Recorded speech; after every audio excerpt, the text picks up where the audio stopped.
Hello YouTube family, कशा आहात तुम्ही? आशा करते स्वस्त आणि मस्त असाल। आपल्या नवीन ब्लॉगची सुरुवात झालेली आहे आणि आज पसारा पाहू शकताय तुम्ही। आज सिमरननी काढला आहे स्वच्छता अभियान, म्हणजे आज तिला तिची बेडरूम क्लीन करायची आहे आणि ती तिलाच करायची आहे। जर ती मी केली तर तिला आवडत नाही, कारण की तिला तिच्या वस्तू तिच्या पद्धतीने ठेवायच्या असतात। तर ती बोलली मम्मी मी क्लीन करते आणि ही वॉल एक डेकोरेट केली आहे सिमरननी, तर तुम्हाला दाखवते। आणि मी झूम करून जो फोटो दाखवते तो माझा आणि किशनजीचा आहे। तर किती बारीक होतो आम्ही।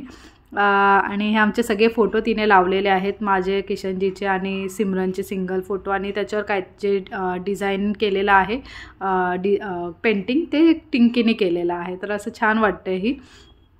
तर तिला हिचं काम करू दे आणि आपण आपल्या कामाला लागूया। तर आज मी बनवणार आहे शेंगाडे जे आपण खातो त्याच्या पिठाचे पराठे बनवणार आहे। किशनजीचा आहे उपवास, तर इथे मी 2 बटाटे बॉईल करून घेतले, त्यांना त्यांची साल काढली आणि स्मॅश करून घेतले।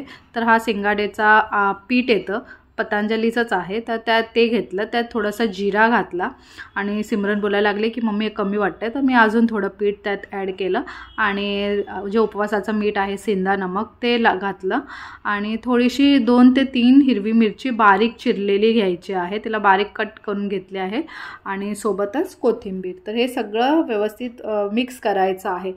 पाणी आधी घालायचं नाही आहे आपल्याला। बटाटा जोपर्यंत पूर्ण पीठमध्ये मिक्स होतंय तोपर्यंत आपल्याला मिक्स करून घ्यायचं आहे। आणि पाणी जास्त सुद्धा घालायचं नाही आहे, कारण की मी पण हे फर्स्ट टाइमच बनवते आणि मी यूट्यूबलाच याची रेसिपी बघून बनवत आहे। तर पण पाणी जास्त घातलं ना तर मग त्याचे ते पराठे बनतच नाही। तर जेवढं थोडं पाणी आधी मी पाहिजे तेवढं थोडं घालत करत होती, पण त्याचं पीठ म्हणजे आपण जसं चपातीला मळून घेतो तसं काय होतच नव्हतं। ते असंच म्हणजे तुटतंय कसं तसं होत होतं। तरी मी खूप ट्राय करून माझी मेहनत जेवढे करू शकत होते तेवढं सगळं करून मी कसं तरी ते पीठ एकत्र केलं, थोडं पाणी घालून आणि नंतर गोळे करून मी चपाती जसं लाटायला गेले, कारण की मी जो यूट्यूबला व्हिडिओ बघितला होता त्यांचे पराठे आरामात लाटून होत होते, पण माझं काही तसं झालं नाही, फाटत होते ते। तर मी विचार केला चला आपण भाकरी बनवतो तसं करून पाहूया। तर मी भाकरी जशी आपण थापतो तसं थापायला गेली, पण ते सुद्धा फेल झालं, ते सुद्धा फाटत होते। मग मला कंटाळा आला, मला असं वाटलं की आता यार मी एवढं पीठ मळलं आहे तर वेस्ट होतं आहे की काय। मग मी परत बघा भाकरी जसं आहे तसं करायला ट्राय केलं, पण ते काही झालंच नाही।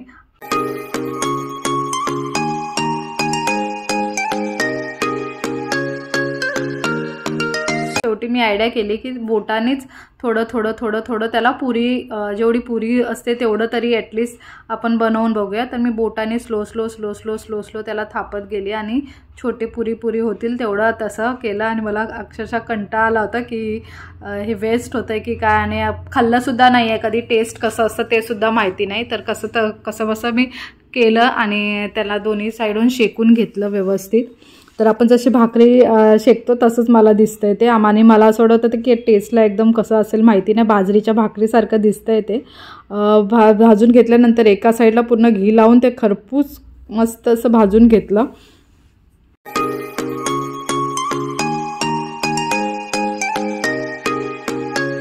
आणि हे दिसताना असं वाटतं की कडक आहे, पण हे एवढं सॉफ्ट होतं, खूप सॉफ्ट आहे ते, जरा पण कडक नाही लागत। अशा प्रकारे मी सगळे मग बनवून घेतले स्लो करून, पण जर पीठ पातळ झालं तर ते बनत नाही। तर हे बघा माझ्या सगळ्या आता रेडी आहेत। आता किशनजी आल्यावर त्यांना देऊया खायला, कसं लागतं माहिती नाही, त्यांनाच विचार। मी थोडं टेस्ट केलं तर टेस्टला खूप छान होतं। इथे आमच्यासाठी बनते आहे डाळ आणि भात। आणि सिमरन घरी असली की मला कामाला खूप हेल्प होते, तर जी कामं असतात म्हणजे ती करू शकते, जसं गॅलरी धुवायचं आहे, लादी पुसायचं तर ती करून घेते। आणि तिचं तर काम एक वेगळंच असतं, तिला सगळं स्वच्छ पाहिजे असतं। तर तिथे झाडांना आम्ही पाणी घालतो, तिथे सगळी माती पडते, तर ते तिने स्वच्छ धुवून घेतली, तिची ती कामं तिने करून घेतली। इथे मी माझी कामं करत होती, तर मी इथे कपडे सुकून घेतले, मशीन लावली होती। तर मशीन आम्ही 1 दिवस सोडून लावतो, कारण की तिघांचे एवढे कपडे एका दिवसाला नाही निघत। जे हाताने धुवायचे असतात ते मी धुवून टाकते, पण जे मशीनला लावायचे असतात तर ते एक दिवस सोडून करतो। तर इथे सगळे कपडेसुद्धा सुकून घेतले होते। कामं झालं, आवरली होती, जेवण वगैरे थोडासा रेस्ट केला, झोपलो आणि संध्याकाळी उठून मग सिमरन बोलली मम्मी चल मी तुला आज थोडंसं पेम्पर करते, तर तुला पेडिक्युअर करते। तर सिमरनला हे सगळं करायला खूप आवडतं, कधी ती फेशियल करून देते, कधी हेड मसाज, तसं तिचं काही ना काही चालूच असतं। तर तिने पहिल्यांदा काय केलं, गरम पाणी घेतलं, ते शॅम्पू आणि लिंबाचा रस आणि मीठ घालून ते पाणी व्यवस्थित गरम गरम माझ्या पाय त्यात बोलली की 5-10 मिनटं बस त्याच्यात ठेवून पाय. तर पाय ठेवून बसली. नंतर त्याच लिंबूनी जे सगळी घाण होती ती घासून काढली आणि खरंच खूप घाण होती.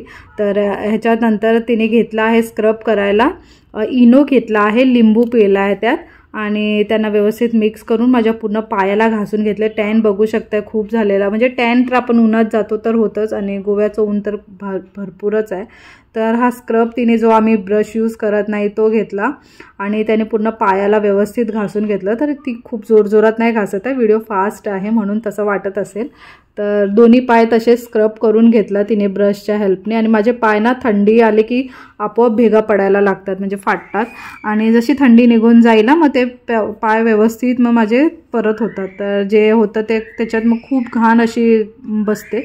तर सिमरन व्यवस्थित खूप छान प्रकारे घासून घेतला आणि स्क्रब करून झाल्यानंतर दोन्ही पायांना स्क्रब केलं. नंतर हा एक पॅक बनवला, बेसन, हळद आणि पाणी टाकून थोडासा असा पॅक बनवला आणि तो दोन्ही पायांना तिने लावून ठेवला. तर 5 ते 10 मिनटं सुकायला ठेवून दिला. तर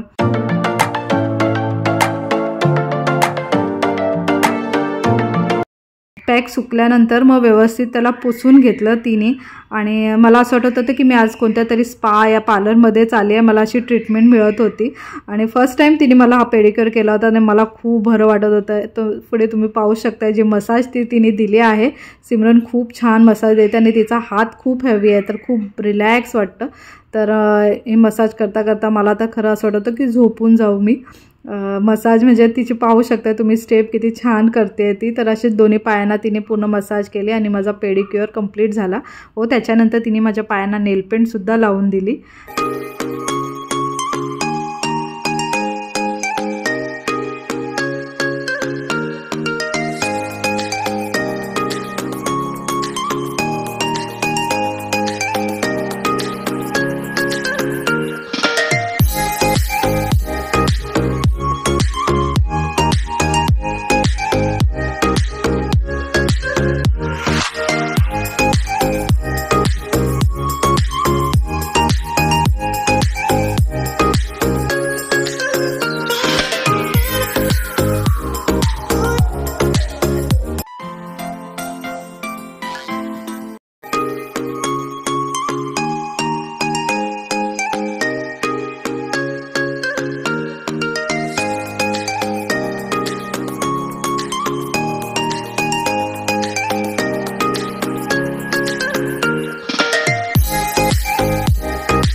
तर दोन्ही पायांना नेलपेंट लावले आणि तुम्ही पाय पाहू शकताय किती ग्लो करतोय, जसं चमकतोय माझा पाय.